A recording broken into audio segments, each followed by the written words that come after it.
Kardec nos deixou, na sua última obra, um aviso de que o planeta terrestre também evoluía. E esta evolução se operaria oportunamente quando a Terra deixaria de ser mundo de provas, de expiações, para ser um mundo de regeneração, no qual a dor cederia lugar à alegria de viver. Os processos de enfermidades, de angústia, modificar-se-iam e nós experimentaríamos um pré-reino dos céus. Procurou demonstrar o codificador que os planetas também evoluem como as civilizações ou os povos que neles residem. Allan Kardec, deixando esta advertência no item 18 do livro Gênese, estabelece que a dor não é uma punição da divindade, é um mecanismo de retificação da criatura humana.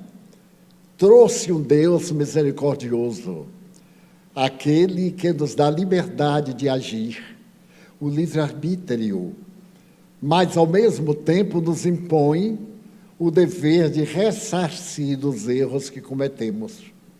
Não há punições nas divinas leis. Então, aquele que erra, repete a experiência até torná-la ética e moral. A nossa ética e moral é a platônica socrática, que Jesus apoiou. Sócrates sugeria, fiel a uma proposta do Santuário de Delfos, que cada um de nós se conhecesse a si mesmo.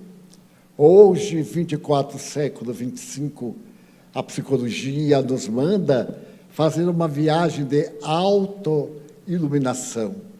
É muito importante o outro, mas para poder amar o outro, é necessário aprender a amar-se. Somente quem se ama é capaz de amar. Quem se não ama, não tem condições de amar a outrem, porque se a si próprio que se conhece não ama, como vai amar alguém a quem não conhece? Vai ter admiração, entusiasmo, porque o amor é um processo longo, desde a simpatia, a amizade, a confraternização, aos sentimentos mais profundos, até o amor, que é o sentimento de entrega. Eu e ele somos um. Aliás, Aristóteles já dizia, quando duas pessoas se amam, são dois corpos para um espírito só. Isto é, há uma afinidade tão grande entre as duas almas que se confunde. E no passado se criou a teoria de almas gêmeas, que em verdade não são metade. São almas afins, tão afins que bem poderiam ser metade uma da outra, mas não são. Toda alma é individual. Então, Allan Kardec nos demonstra que há uma fatalidade, o destino, o determinismo, mas que depende de nós a sucessão dos acontecimentos através dos nossos atos. E então o Espiritismo veio demonstrar, por exemplo, que o que nos acontece é resultado da aplicação correta ou infeliz das leis que regem o universo. Mas mesmo aqueles que têm errado sem cessar não serão punidos, serão educados ou reeducados. Serão trabalhados interiormente para que brilhe nele a luz divina que dorme, como a chispa numa imagem um tanto grotesca. Desta forma, a grande mudança estava prevista. Os doutrinadores, os espíritos e espíritas, nos últimos 10 anos, acentuamos muito essa transição planetária. Eu psicografei 3 livros exclusivamente em torno do assunto. Me esclarecia à medida que psicografava. E isso seria através do nosso livre-arbítrio. O problema palestino, Israel, Palestina, é um problema de mais de 4.000 anos. Desde os primórdios, com Abraão e Sara, a esposa e a escrava, e se transformou hoje, nesse Hamas, em um problema de religião. Não é uma guerra por terreno, explicaram aqueles que pertencem ao Hamas, que é uma facção belicosa, terrorista, não é propriamente a Palestina. O presidente do recanto do país palestino não entrou em guerra. Foram esses do Hamas que realizaram este ato de violência numa agressão espontânea durante um período de paz e que nos chocou a todos, porque nós esperávamos uma transição. Ela teria vindo, em parte, pela pandemia do Covid. Ficaram as heranças, mas a criatura humana, lentamente, pelas filosofias de ocasião, tornou-se materialista. Mas não materialista teórico, um materialista sem base filosófica, uma pessoa que usufrui da matéria, que goza. Não é verdadeiramente materialista no significado profundo da palavra. É um gozador, é alguém que perdeu o contato com a realidade transcendental da vida e nega a Deus, nega-se a si mesmo e se permite o direito de fazer o que lhe apraz, mas se assusta quando tem que pagar aquilo que fez por vontade própria, porque é da lei, todo efeito vem de uma causa. Para retificar o efeito, é necessário mudar a causa, ou trabalhar na causa. Então, nós fomos ficando cada vez menos espiritualistas, menos religiosos, no sentido de ter uma atitude de religiosidade pela vida. Passamos a ter organizações sociais, humanas, filosóficas, sociológicas, de natureza religiosa. Então, nos permitimos o fanatismo, matar em nome de Deus, passou a ser, em algumas religiões, um fenômeno de evolução. E, naturalmente, na doutrina que havia sido apresentada por Mahoma, ou Maomé, retificando o cristianismo de seu tempo, ele se viu obrigado, na sua incultura, traduzindo a inspiração que ele recebeu. Ele era analfabeto, segundo consta, era encarregado de cuidar de camelos de uma família, e então ele entrava em transe, que alguns cientistas revelam ter sido transes epilépticos, e entrava em delírio, que mais tarde, coletados, se tornaram o Corão, esse livro básico. E no Corão, o verbo matar é tão natural que a vida humana perdeu sentido. O palestino, o crente, tem que viver para morrer. A finalidade da sua vida é ganhar o reino dos céus. Mas é um reino dos céus em que ele vai desfrutar de todos os gozos que não pôde fazer na matéria. Para o palestino, o árabe em geral, que adota o Corão, há certas regras inamovíveis. Fumar o tabaco, tomar bebida alcoólica, o adultério e etc. E de uma repercussão ético-moral bárbara. O indivíduo que rouba tem a mão direita amputada. E se ele continuar roubando, não vai ter a outra mão amputada, porque ficaria sem trabalho. Tem a perna esquerda amputada, até chegar o momento de ter a vida ceifada. Queimar o indivíduo vivo ou colocá-lo dentro de uma gaiola e jogar ao mar para morrer afogado é o resultado, é a pena para determinados erros que a nossa cultura, apesar de ainda primitiva, superou. A nossa cultura demonstrou que ninguém erra pelo prazer de errar. O erro é uma experiência que não deu certo. Então, nós vamos repetir até aprender a fazê-la bem. E é através do erro que nós acertamos a viver corretamente. Mas, com os discípulos de Maomé, em absoluto, quando, de repente, os ares da faixa de Gaza, é um pedaço de terra na fronteira do Egito, muito pequeno. Ali estão quase 2 milhões de pessoas. É a faixa mais povoada do mundo. E ali estão exatamente aqueles que fizeram esse movimento Hamas, de terror, de vingança, do 11 de dezembro. Dezembro não, do 11 de setembro. Aquele terror, o lobo solitário que mata, andando ele mata. O indivíduo que perdeu tudo no sentimento, na razão, no discernimento, e se transformou no feixe de instintos animais, instintos felinos. Alguns países reconhecem como sendo a Palestina, mas não é a Palestina, é um partido político terrorista, como tem outros também lá. Desta forma, nós, pelo livre-arbítrio, geramos esta guerra calamitosa, que não vai ficar apenas nisso.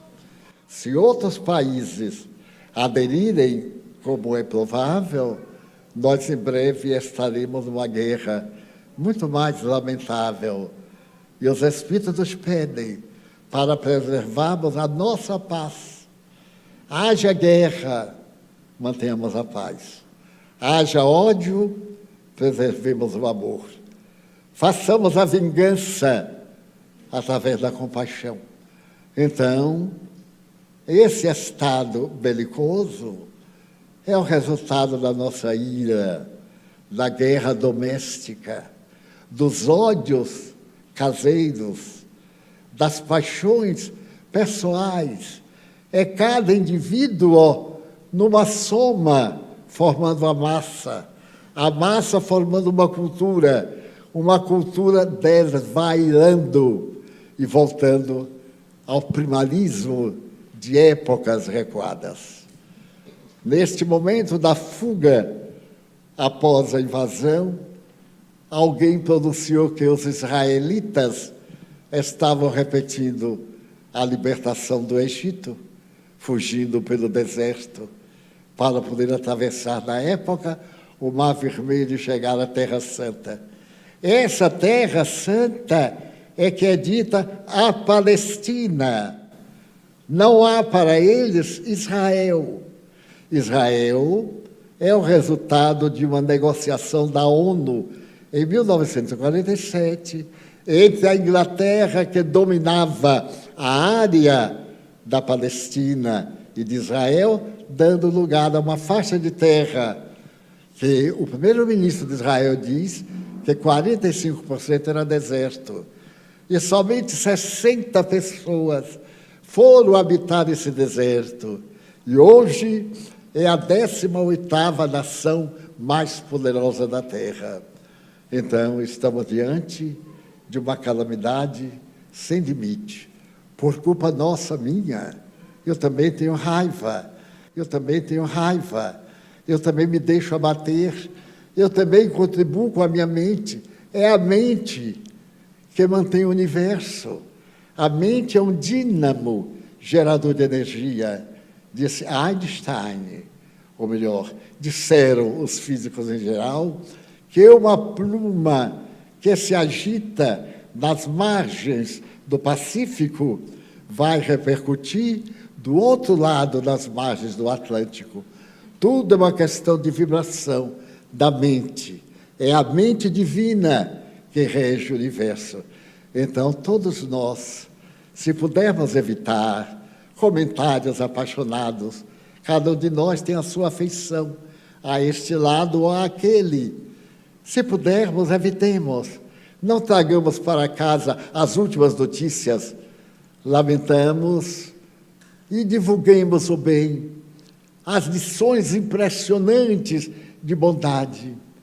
se aqueles invasores assassinaram crianças, degolando-as na fúria selvagem. Também os israelitas, no momento da sua fúria, não fizeram outra coisa. É natural. No combate é que se deveria conhecer o povo. E Allan Kardec pergunta na questão 742 de O Livro dos Espíritos: por que existe a guerra? Observe a resposta: por causa da predominância da natureza animal sobre a natureza espiritual do homem e as paixões que o revestem. E o que pretende Deus com a guerra? Já que a criatura humana não opta pela paz, através do sofrimento, ele vai buscar a paz onde ela esteja. Então, cabe-nos acabar a guerra, mas é dizer que as nações acabem a guerra, que nós acabemos a guerra dentro de casa, que os inimigos, o filho mal educado, selvagem, toxicômano, volte à realidade, que a filha rebelde, já fascinada pelo sexo e pelas manifestações ultrizes da dignidade, compreenda que ela não é um convite, um conjunto de sensações, é o espírito imortal. Considerarmos que a guerra não vai resolver, vai piorar, e as feridas das guerras sempre são muito mais dolorosas de cicatrizar através dos tempos. Daí, este terror está também dentro de nossa casa. Quantos de nós, por uma bobagem, brigamos com a família? Quanto tempo perdemos acusando, censurando, odiando, estimulando inimizades, levando fofocas, falando mal do próximo, quando podíamos simplesmente ignorar, dar-lhe tempo de evoluir. O processo de evolução é inadiável. Ele se dará pelo determinismo das leis divinas. Qual é a função da criatura humana na Terra? Qual é o seu objetivo? Amar para encontrar a plenitude. Viktor Frankl, o notável psiquiatra, neurologista e psicoterapeuta, teve a oportunidade de dizer: está acontecendo, em 1970 mais ou menos, que as pessoas estão perdendo o objetivo vivencial. Agora está na moda, eu não sei para que nasci, eu não tenho objetivo, eu vou deixando levar-me pela corrente, virou uma moda preguiçosa, mental, até quando a dor nos pega, e aí a gente sabe para que nasceu. Nasceu, não entendo por que estou sofrendo, mas a dor não se explica a si mesma, não, ela vem. Nós atraímos, ela vem e nos lapida. Quando não tem alternativa, nos lapida. Da mesma forma que, numa anedota popular, um homem ia atravessando uma ponte. Quando, de repente, ele viu que lá na entrada da ponte, por onde ele ia sair, via um tigre de bengala. Ele recuou e, quando se voltou para a porta de entrada, vinha um leão. Ele ficou desesperado, se aproximou da ponta da ponte, olhou para baixo para se atirar, e lá estavam dezenas de jacarés ou de outros elementos destrutivos. O que é que ele fez? Morreu. Se ele soube perseverar, o auxílio vem do alto, vem de helicóptero. Então, quando nós estamos cercados de problemas, não tomemos decisões destrutivas, porque o auxílio vem de Deus, através da nossa prece. Dizer a Deus: eis-me aqui, e orarmos, e nos deixarmos conduzir por Deus.